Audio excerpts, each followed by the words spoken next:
Hello, friends and family, and anyone who's lucky enough to watch me and see me on this video cast. Today is Sunday, the first, still the first of the month, but it's near the end of the month because it's Sunday, January 30th, 2022. And I'm joined today by my wife and Marge, and actually also by my son, whom I elicited or recruited to make some comments, in some areas that I'm really interested in, and I want to preserve for posterity. So anyway, the best news probably is that number one seems to be that I'm over COVID, and while this whole thing started approximately, 12 days ago or so, on the 17th, 13 days maybe, 13 days. It's now over, and it's been over for the entire week, basically. So my bout with COVID started with a really bad cough, as I mentioned before, and sore throat a little bit, stuffy nose, and some really odd feelings. For instance, how odd? Well, it felt like moments. I never had a temperature. Okay, Right. Okay, never had a temperature, but I mean, I did have the temperature, and it was always normal. Okay. I don't know this. I hope this is okay. That we're doing this, but in any case. Sometimes it felt I was laying there in bed while I was confined to rest by my wife. We gotta go, rest up, which was probably a good thing. It felt like I was like ice water was coursing through my veins, which is really an odd kind of feeling. Also, the cough in the beginning was really bad because it was deep and like constant. And there was always that urge to cough, so there was something going on in my lungs that has now since cleared up. However, if you still see me cough now and then, well, that's kind of what I do. So, Patrick and his COVID. Yeah, did you want to comment on that? Because your experience was totally different. Well, my experience might have been impacted by the fact that I got the second shot after being exposed to the flu. So I can't tell you what were symptoms of the shot and what were symptoms of the virus, but I had a severe headache, the worst one I've ever had in my entire life, that lasted an entire day, that made it painful to get up. I had a stuffy nose that lasted about 3 days, and I had a fever that still comes and goes. And now that's been over a week. So you're probably not over it yet. No, I don't feel well right now. Now, I do not feel well. I also lost my sense of taste. And smell, right? And smell, but I don't usually have a sense of smell, except for very specific scents. What's weird is the soap Irish Spring. I've been able to smell that the whole time for some reason. Not coffee, not bleach, not anything else, but Irish Spring for some reason I can smell.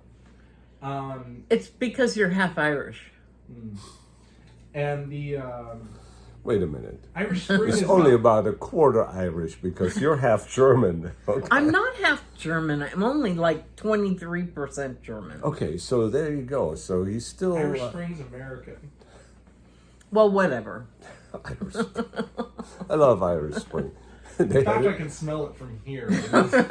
Well, they had it on sale at Costco, so I bought, 10 packages or something of Irish Spring, but it's good to have soap around, that's for Anyway, sure. go on, Patrick. Well, that's basically it. Okay. I'm glad that it did not seem to affect Father, nearly as bad as it affected me. And I didn't get it at all. There you go. Yeah. See, immunity. Of course, she got all of the shots, including the booster. And But The funny thing is that I take hydrochloroquine for Sjogren's disease. And we were wondering if maybe that had an effect. So, John, if you're listening to this, I'm talking to John Krieger right now. If you're listening to this, please opine on that, because it's kind of interesting since it was such a controversial issue in the past, during the Trump regime, when hydrochloroquine was touted as the cure-all, is it really? Maybe it is, because she has no symptoms, So, anyway. Great, there's more to this story. Oh, okay. The boys were both sick at the same time, and here I am recovering from back surgery with a brace on and a cane. And I had to go to the store every day to get what they wanted. And finally, some lady at some clerk at the grocery store said, "If they're sending you out to do chores, what do the people at home look like?" That was, that's a great story. And then, so she goes to the bank for Patrick, and tell us that story, because that's funnier than hell too, actually. Oh, Patrick needed something from the bank, and so I went and stood in line for an hour and finally got what it was that he wanted, but it was really heavy, and I almost couldn't carry it out of the bank. But it all went well. But I was there for an hour, standing in line with my brace and my cane. And? And what? Oh, and then I ran into this dear little old man who was about 90 and probably had the same scoliosis problem I had, but hadn't had it surgically corrected. So his spine was like a wiggly road, and he was hunched over very, very badly. And he looked at me and he said, "Want a race?" And I laughed, and he said, "Nah, neither one of us would win." Oh, that's funny. Anyway, so yeah, Marge is still recovering from the back surgery and the knee surgery and the previous back surgery, and not looking forward to the shoulder surgery, and then there may be neck surgery. Who knows what's going on? I'm kind of hoping I don't have anything. You'd think I'd played football or skydived and didn't open my parachute or something. Yeah. The way all my bones are reacting. Anyway, overall, we're all doing okay. Yes. So, Patrick, I think he's on the mend. Actually, he was better before, and it seems like a relapse is going on there. So, we're going to have to keep an eye on that. But I just want to briefly talk about some of the events of this week, which are kind of interesting, and that is the bombshell announcement of U.S. Supreme Court Justice Breyer make an announcement that he will retire at the end of this Supreme Court's term, and but there was this little thing that nobody else seemed to be commenting about it, when he said, provided his replacement is in place. Okay, so if the replacement gets to be a bone of contention, and somehow it doesn't happen because the Senate is so split almost right down the middle between Republicans and Democrats, and so a lot of deal making has to be done in order to pass the new candidate.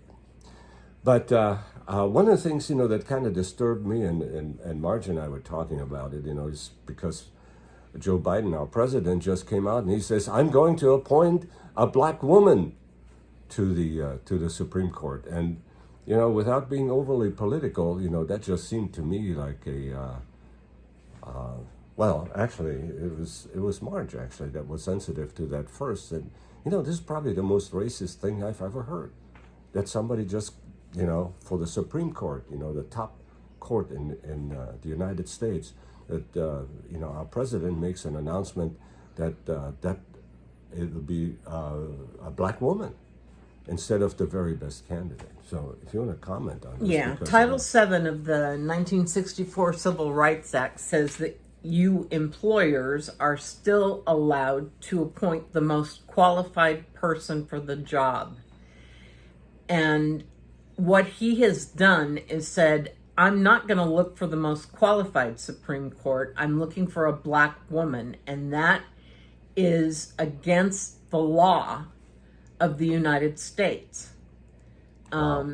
He is trying to do something that hasn't been done before because there have been no black women on the court, but to leave out all the other candidates who may be better qualified is just an injustice to the people who would be better Supreme Court justices than the three candidates he's got up there now. Now, the three candidates he's picked are quite qualified, and they're probably going to be very successful, whoever he picks, especially if he picks the one that's been before the Judiciary Committee several times before.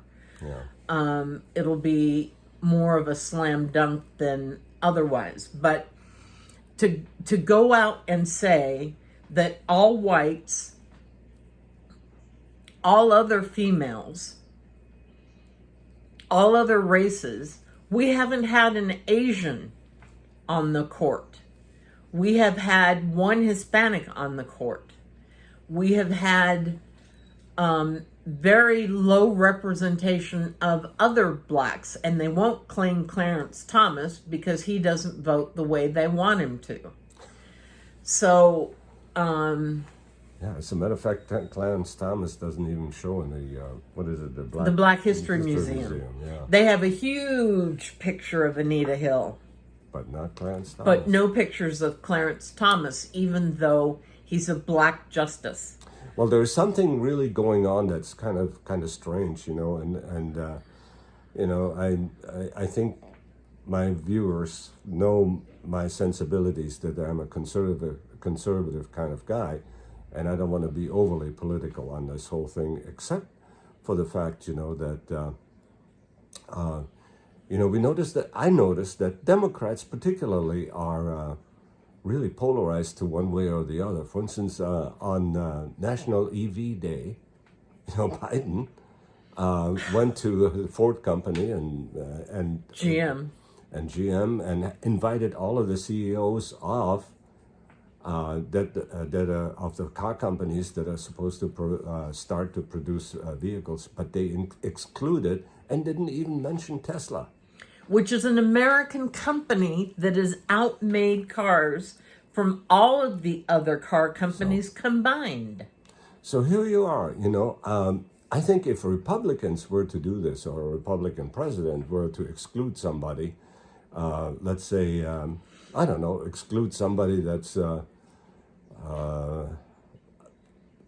non-union or union, or for any reason exclude somebody, there would be an outcry, you know, because Republicans can't do this. Now, maybe I'm overreacting a little bit on that, but anyway, you know, you can tell that I was really pissed off about Elon Musk said, it begins with T, it ends with A, and in the middle is Esla. That's how it's spelled, Biden. Yeah, he wasn't too happy about it, but nevertheless, you know, Tesla, you know, actually, well, did what it did. It Outperformed. It made electric vehicles a serious car companies, and so now everybody wants to do it because they came out with it, you know, original technology of how to deal with batteries and charging stations and so forth. And you can't tell from the shot, but my T-shirt says, "Beyond Ludicrous is plaid." I just got a plaid, which is the fastest car on the road that's a stock car. Yeah. All right. So I just wanted to quickly go back to the Supreme Court because my wife Marge was inducted to the Supreme Court back in 2016. And so the three of us, Patrick, Marge, and I, of course, I had to go because I was the one being inducted. she was the one being inducted. You act like I'm an afterthought. Anyway, the reason we went there is because of her. So we had lunch, and it was Justice Alito that, was there at lunchtime, and then And who else? and then later on, Justice Ginsburg came in, and we have photos of this particular event because I'm standing right next to her, and she's actually talking to Patrick. She found a kindred soul in Patrick, looking at him in his hair, I think. I But think you're right about that. she looked right at him and talked gave to her him. entire speech to directly at Patrick. The rest of us be damned.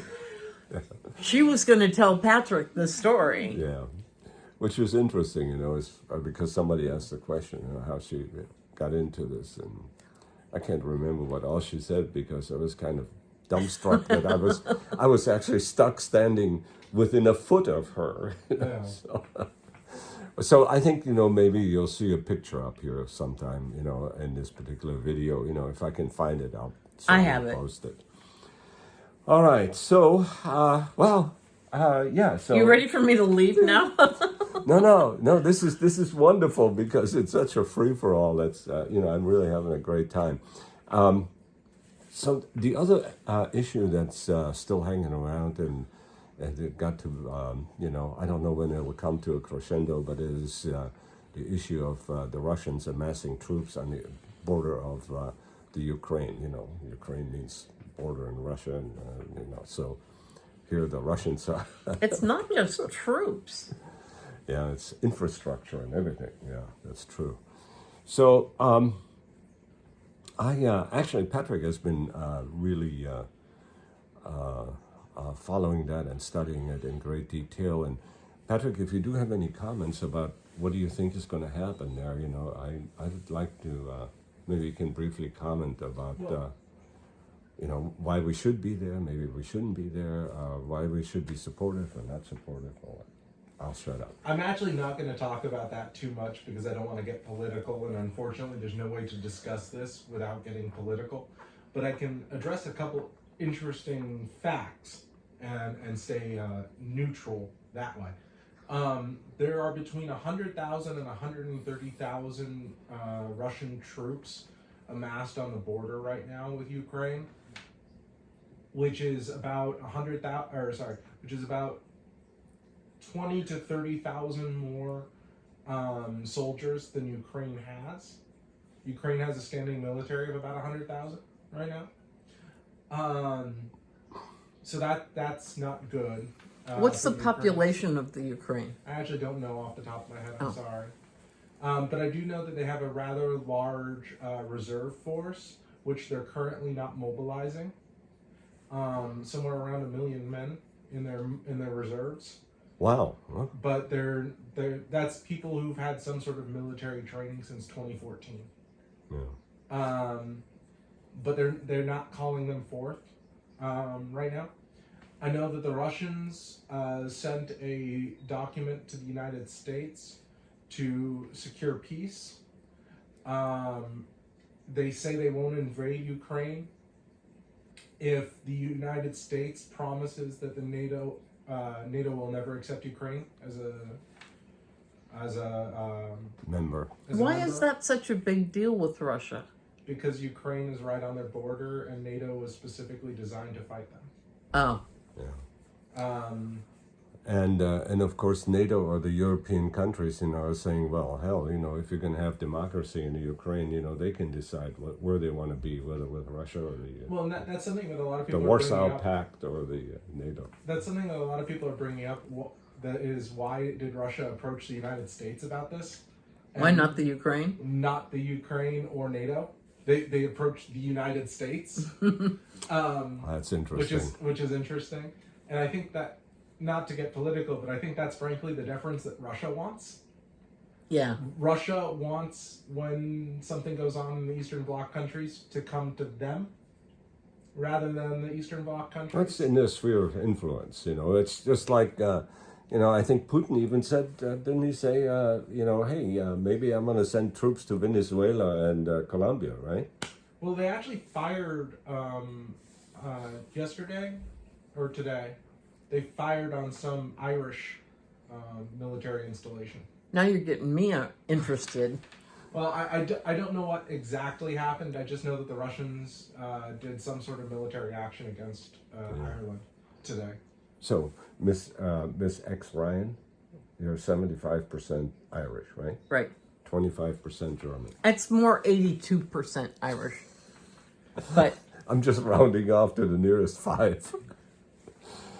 All right. Well, thank you for that comment. But there's one more thing that I just want to... did you have anything else to say, Patrick? Yeah, Yes, he I did. did. Wait a minute. I this is my video. I will ask Yeah, the but you questions. invited us here. I know, but this is... He wasn't through, and you interrupted him. The other little factoid that I wanted to say is that Germany has said that they will not negotiate on energy. That if there are any sort of energy sanctions placed against Russia, they will not follow them. They will not allow material to go through their country or airspace to support Ukraine. And they will not allow, for whatever reason, Latvia to send aid. Oh, they gave ammunition and arms to Latvia, and Latvia now wants to give them to the Ukraine. And Germany is saying, no, you can't. Okay, I was trying to figure out what dog in this fight did Germany have. Yeah. I guess that's the argument. But it's like giving a gift to somebody and saying you can't regift it. Yeah. I Germany gets the bulk of their natural gas from Russia. Mm-hmm. And right now, natural gas produces most of their energy. And it's almost exclusively all their heating. So if Russia cuts off that tap, that's a big fiasco for Germany.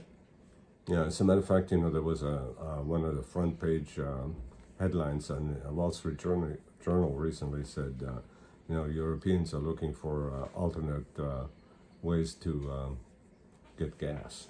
Well, I was under the impression that it would plunge at least 1 million or 2 million people into... In the winter, into cold. Yeah, into near freezing. But I actually heard someone make the argument, and I don't know how valid his argument. He's like, well, only like 40,000 people will die. Oh, God. Okay. And like... Anyway, are you done? I'm done. Okay. All right, you happy? I'm happy. All right. So, one more thing, Patrick. You're done with the Ukraine, but now I'm going to ask you a question as to what in the hell is happening to the stock market, over the last couple of weeks. Well, a couple things, but mostly it's a taper tantrum. A taper tantrum is when the Fed threatens to raise rates. And so the market freaks out. The interest rates. Yeah. And so that's all this really is. Everyone was expecting the Fed to raise rates, and they didn't. Yeah, They said they're thinking about it, and they might do it next time, but not today. Well, I think they announced that... said they will by the end of the year. They said in March, that they will... they're not going to raise rates before March, so who knows? They want to raise rates by about 2% over the course of this year. I'm surprised they aren't going to wait until after the midterm election. The argument for that is that if they don't start raising rates, inflation will continue to go dramatically. And inflation's bad. And inflation is a voting issue. Yeah. So if they don't get it under control, then maybe people will turn against. When Biden was asked by somebody about what is he doing about inflation, I guess he says, what a dumb shit, or something. To the questioner? Yeah. And of course they ironed that out, and the Fox News questioner is happy with. Did they have bears on the front lawn of the White House? But Biden did actually. Was it a beer summit? Yeah. No. Biden did call. Personally called the guy, and he did not apologize. Of course not. But he practically did. I would have accepted it as an apology. Yeah. He said, "Hey, man, it was nothing personal. It was just an off-the-hand comment." He never said the phrase, "I am sorry." Yeah, but he's a president, and he shouldn't be saying things like that in a press conference. Yeah. I mean, if we're going to complain about Trump's behavior, then we should complain about Biden's behavior. And I don't get political. Oh. Yeah, I don't either. Really. Okay. Well, so, I do. So maybe you want to ask me to leave. Well, I think I'm asking everybody to leave, including myself. So, once again, I wish you, a happy time listening. I hope you enjoyed listening to this free fall, which was really wonderful. And this will be the last time you'll see me with one of these. That's not true. That's not true. I will talk her into it again, because I do value the opinions of these people. And it's pretty good. Actually, this is not a bad format. Maybe we'll do that real soon again, but not until next Sunday. So with that, I bid you farewell. Auf Wiedersehen, and may we infect the universe with us.